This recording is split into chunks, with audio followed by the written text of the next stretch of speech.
Okay, Sports Radio 88.9 Brother FM, off to the Lunch Sports Women this wonderful afternoon. And of course, we'll be keeping you informed like you like it, like you love it right here. I'm, of course, alongside DJ Voiced this wonderful afternoon, who is going to be dropping it on the ones and twos. Yes, so let's get right into it. I'll give you some tennis information because, of course, the French Open is on, and we'll come to that in just a bit. I'll let you in on the games that are happening for the women's singles.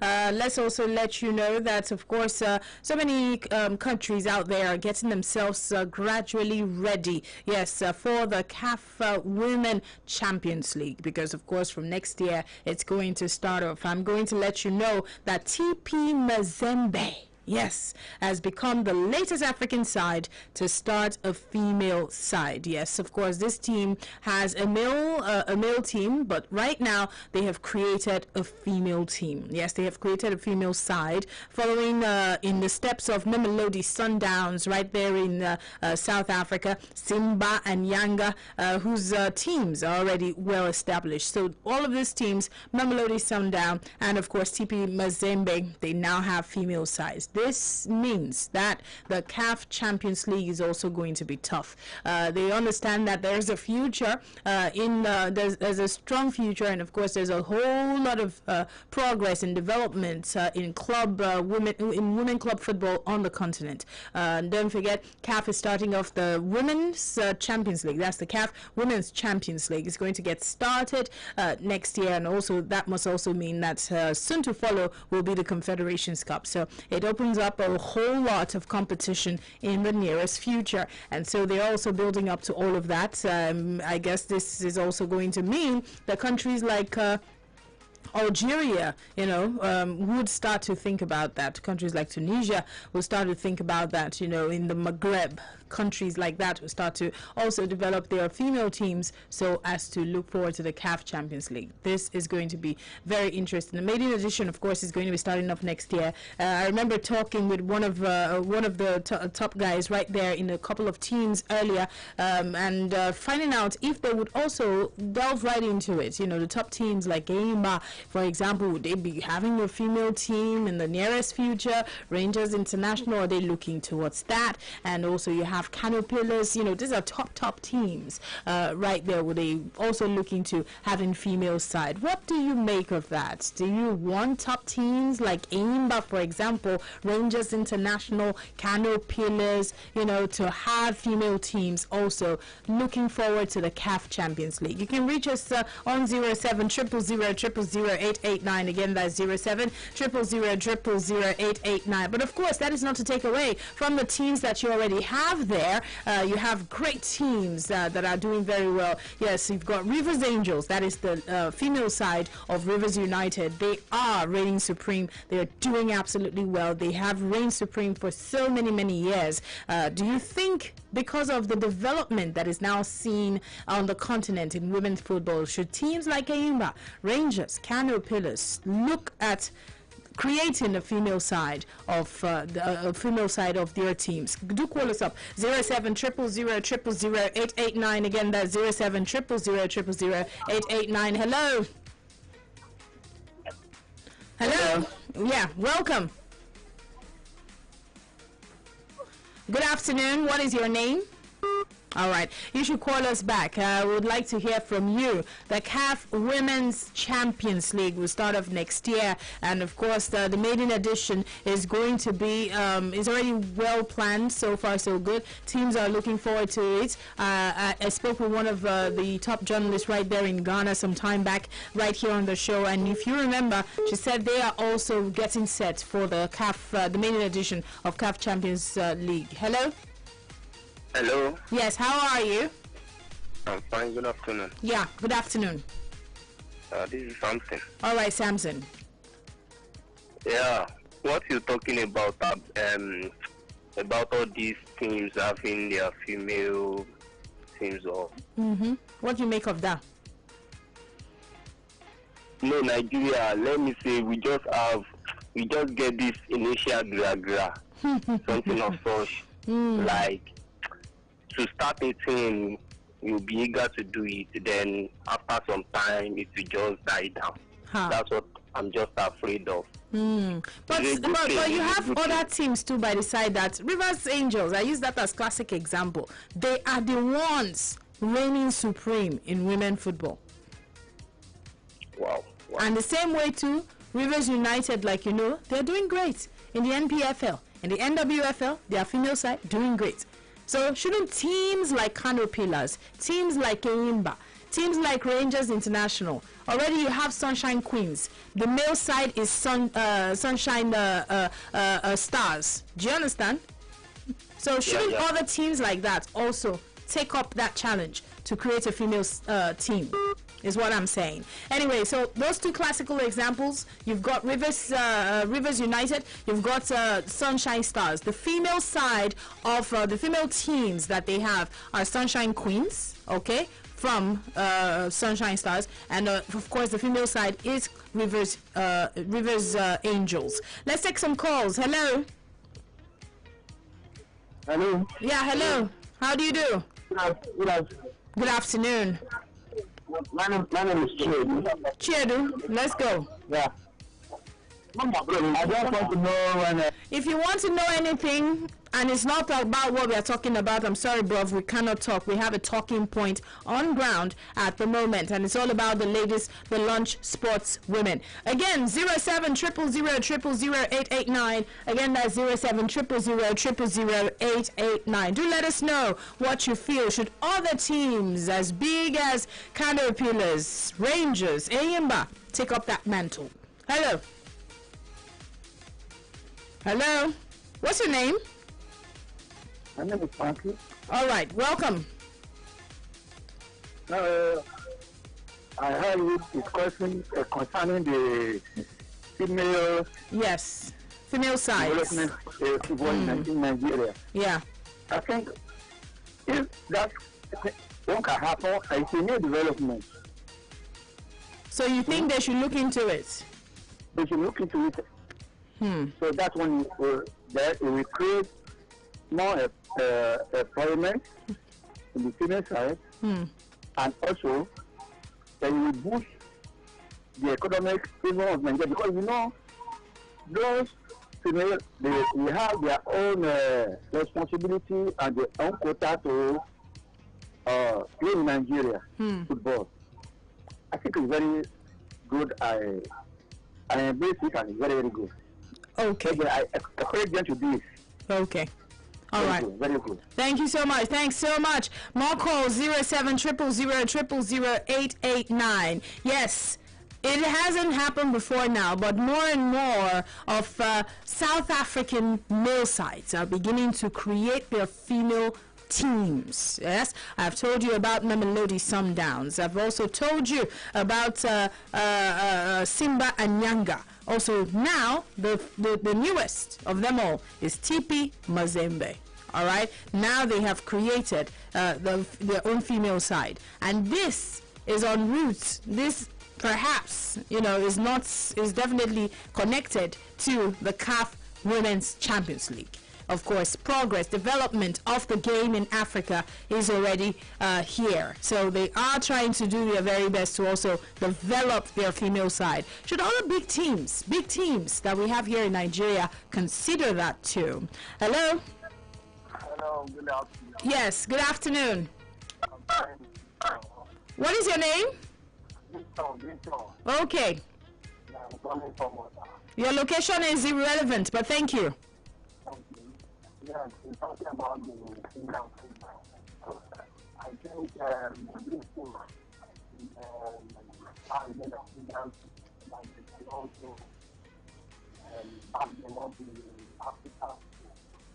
Okay, so difficult hearing you. Very, very difficult getting to hear you totally. But thank you so much. Thank you. Yes, we'll take some more calls. 0700000889. So far, so good. What you have right now are teams like Sunshine Queens, like I said. the female side of Sunshine Stars, Rivers Queens, Rivers Angels, I meant to say. That is also the female side of a team like Rivers United. You also have Nasarawa United's female side, which is Nasarawa Amazons. You know, you have a few teams like that. All right, and let's quickly get some more calls. 07000000889. Again, that's 07000000889. Yes, we'll give you some updates about tennis, the French Open, in a bit. Hello. Hello, good afternoon. Yes, good afternoon. This is Guzi, my name. Okay, so what do you have to say about this topic? Yes, record development. Which one are you looking forward to having a female side? Which team? The Rangers International, Academy Pillars, and other teams. They should copy a record development. If they should do it, it will create employment for our women. It will give them employment opportunity. Yeah. If they should create more football, it will create opportunity, job opportunity. So our job opportunities will decrease. So it's a record development. Please have to introduce that and already introduce. So Nigerians should follow suit and have to make football. Thank you very much. Okay, all right, thank you so much. It will also help more dominance, create more employment for the ladies. Thank you. Anyway, we're on Facebook Live. I'm going to read some comments here. This is coming in from Debanjo Jacob. It says, just seeing you for the first time, Oge. Thank you. And of course, this is Dominic. It says, good afternoon, Oge. Right on. Thank you. Let's take a few more calls. Very soon we're switching to DJ Voice, who's going to drop some music. But of course, we are going to keep you updated with a little more. I'll give you tennis news for those of you who are wondering the latest going on with our ladies right there in tennis. Let's quickly give you some information on transfers, because you know the transfers are on and we are still waiting for that ban to be lifted on contact sports. Let's let you know that Edo Queens right now still very, very keen on signing Anjo Mary. Of course, Anjo Mary is one top player who broke right into the scene 2 seasons ago. Was it last season ago? And of course, she's someone who has gotten a whole lot of attention, basically. So Edo Queens are still very keen on signing her and are very, very ready to make her top earner. Edo Queens are a team with the money now. So remember that they had revealed to all last year that they will be paying the same amount of money they're paying their female teams and the male team. So they were the first people to introduce equal pay to Nigeria.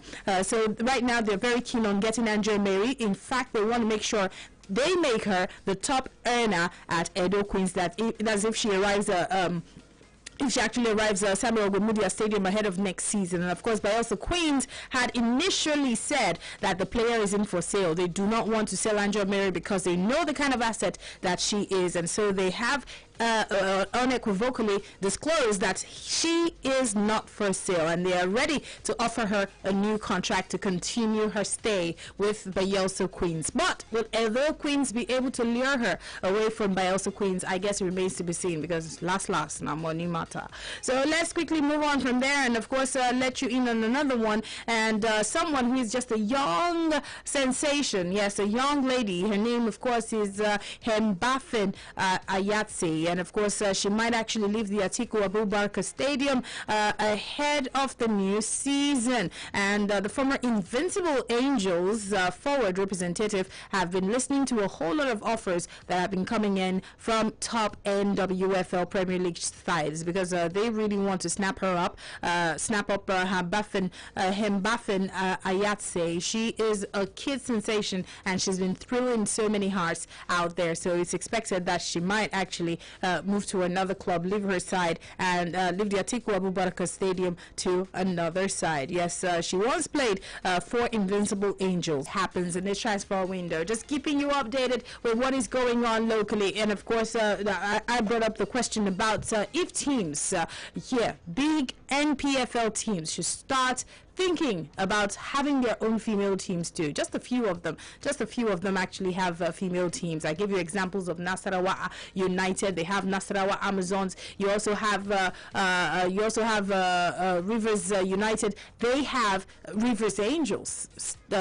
Sunshine Stars also have Sunshine Queens. All right. So let's take a few calls. Let's see if we can talk to one more caller before we go for a break. 07000000889. Again, that's 07000000889. 889. Once we're done with that, we'll go for some tennis information because there are games that are happening right there in the women's singles. In fact, at the moment, a game is currently on. You've got Kamila Rakimova, who is taking on Maria Sakkari. They're in the first set right now, but Maria Sakkari is the one who is leading in that set. And of course, you also have Kai Kanepi, who's right now slugging it out against Ellis Mertens. But of course, Ellis Mertens is having the advantage so far so good. It's early minutes right into the first set of this game. We'll see how it plays out, really. Another game to look forward to, you've got Corey Goff. She's going to be playing today. Hello?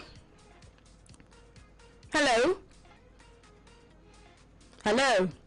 All right, we'll take a break, and once we get back, more music. Stay here. Is the Lunch Sports Women.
in tennis. So let's give you some information on that one right about now. Yes, Serena was the person everyone was looking forward to seeing what is going to happen at the French Open. We're still looking forward, but of course let's let you know that she will not be playing any parts in the French Open anymore. Yes, that is because she has an injury. She's withdrawn from the French Open ahead of the second round game today, as she sustained an Achilles heel injury. Now, the 39-year-old experienced player was supposed to take on her next opponent, who is from Bulgaria. Her name is Svetlana Pironkova, in her second round match before she ended her latest bid for a 24th Grand Slam title. And of course, she said she really wanted to give an effort here. You know, struggling to walk wasn't so easy for her. So that's the telltale sign that she should try to recover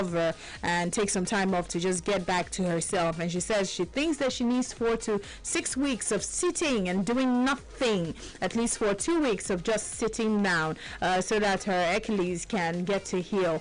So she's saying, well, she's been struggling with it, and she decided to just leave the Grand Slam. So a lot of people, like I did say, had been looking forward to seeing what is going to happen. She said she had been struggling to even walk. It's been such a struggle to walk, and so she's withdrawn from the French Open because of the Achilles injury that she sustained. So that's the latest concerning Serena Williams. She will play no parts right there at the French Open. So that's the latest with her. So her bid to try to get her 24th Grand Slam title at Roland Garros came up.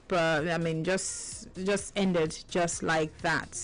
However, she has of course turned 39, like you know, and she has been on tour ever since 1998, and of course her 23rd Grand Slam and most recent major of all the Grand Slams that she's won came 3 years ago at the Australian Open when she was pregnant. It was her longest, it's actually been her longest dry spell for her to get a major. She's never had it this lengthy that she hasn't won a Grand Slam. It's been 3 years, and she's been trying and failing at it ever since. It's not just been easy. So people had hopes that maybe this French Open should be able to make it, get close to the finals, get to the finals, and see what happens from there on out. But yes, this year the Achilles injury has actually stopped her, and so you remember she tried so very, very, very much from the last Open, that's the US Open, but of course she didn't even make it to the finals.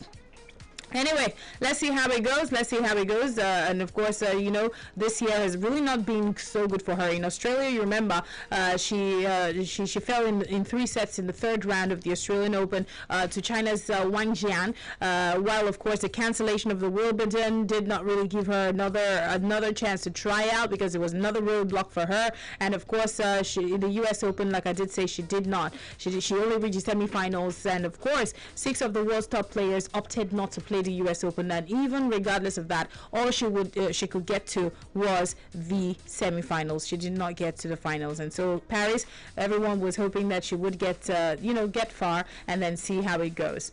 Anyway, Roland Garros, 4 of the leading 10 who were missing, the leading 10 ladies are missing. World number 1 and defending champion Ashley Barty, US Open winner Naomi Osaka, 2019 US Open Bianca Andreescu, as well as the Swiss number 10 Belinda Bencic. All of them are missing from the Roland Garros. So a lot of people had thought this would be it, and of course, let's see how it goes. She said she needs about a couple of weeks, not to even move at all and just to rest. Talking about those who will not continue in the French Open, even though Serena's zone was all about her withdrawal, someone has crashed out. And of course, on the day that Serena Williams decided to force a withdrawal because of injury, her US Open semi-final opponent Victoria Azarenka, who trashed her at the US Open, you remember, has crashed out. The Belarusian, she moaned about the cold and damp condition during her opening round win. Of course, capitulated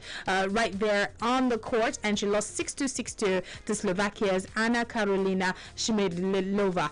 So that's how it happened. Prior to Shmedlova's first round win over Venus Williams, she had lost 13 consecutive Grand Slam matches in run, which dates back to 5 years ago, 2015. So right now, Shmeldova has actually gone ahead to kick out Venus Williams, and now she has kicked out Victoria Azarenka, someone who kicked out Serena from the US Open. How far will she go? I guess we have to wait to find out. So like I did say, some games are currently going on in the French Open. I'm going to just roll out how some of the games have also gone for today. I'm going to roll that out for you so that you can know. For those of you who are just tuning in, I already said Victoria Azarenka she's crashed out of the French Open. So let me just give you results of games that have been played already in the women's singles as we wrap things up. Elena Svitolina actually won her game against Renata Zarazua. It ended 6-3, love 6, 6-2. And of course you had another game that also happened between Sarah Irani and Kiki Bertens. Bertens actually won this one 7-6, 3-6, 9-7. And of course Victoria Azarenka, like I did say, she lost her game to Anna Karolina Shmiladlova. That ended 6-6, 2. And of course Serena Williams withdrew from her game against Vetana Pironkova, and so she had an Achilles injury, like I mentioned earlier. Right now, ongoing, we've got Ellis Mertens, who is still in her first set game against Chiara Kanepi, and is 5-4. She has the advantage. She's leading at the moment in the first open. And of course, another game that has proceeded to the second set is the game between